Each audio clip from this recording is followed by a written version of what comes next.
Following the recent visit of Leader of the Opposition Dr. Mukul Sangma to border areas to give ear to the concerns of residents of the area, members of the National People's Youth Front (NPYF) had questioned Sangma on his inability to resolve the border issue while he was the Chief Minister of the state. NPYF President Kit Borlang Kongrem, while expressing dissatisfaction on the signing of the MOU between the Assam and Meghalaya governments, said that the organization will not allow even an inch of land belonging to Meghalaya to go to the state of Assam, and though a few areas would be affected, the entire issue of border dispute has to be resolved at the earliest, he added. Haka arp kondai tarik jong menai March jong mentau senam arjar arpoar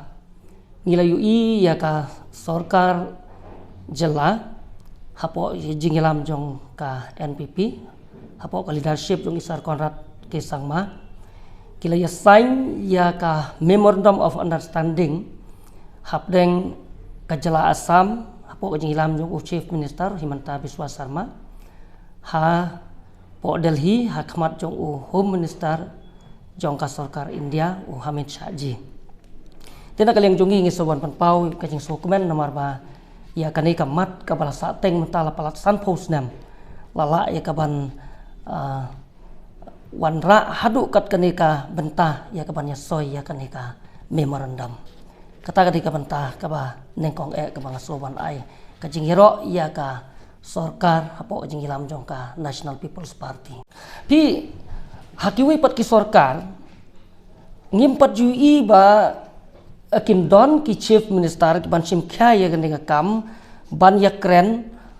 tangkat hadu ka level jong para Chief Minister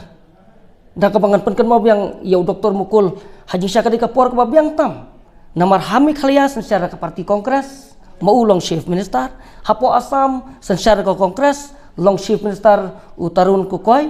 lakhatno nang ta hapo sorkar India ru kadon ka UPA government hanya syakal ada kapor kapa biang tam yu ban resolve ya kanika isu ha kato por mereka I kumba Kim Don Mon ya kanika kam menta pada balai ban nakaling jungi ngisa akwa ban ai ka jingi ro ya kanika sorkar kalong ba ngiu I ba ka jingi sign kam di show ka jingi sign ka batang hapdeng ka sorkar ki sorkar atli ki sorkar jala kam dei ka ba shu ya sign hang ne hang tai kala dei ka jingi sign ka ba hadu ka sorkar India hakmat jong Union Home Minister jong ka sorkar India tika ta ka penlong yang iban ong ba ngihap ai jingiro yu Chief Minister jong ibu ulala ban convince ya ka sorkar Assam bat kumjuru ya ka sorkar India tingi khmi lenti ba yakini ki riutli ki area ki badon ka jingi peru ngi ap khmi lenti ba kan don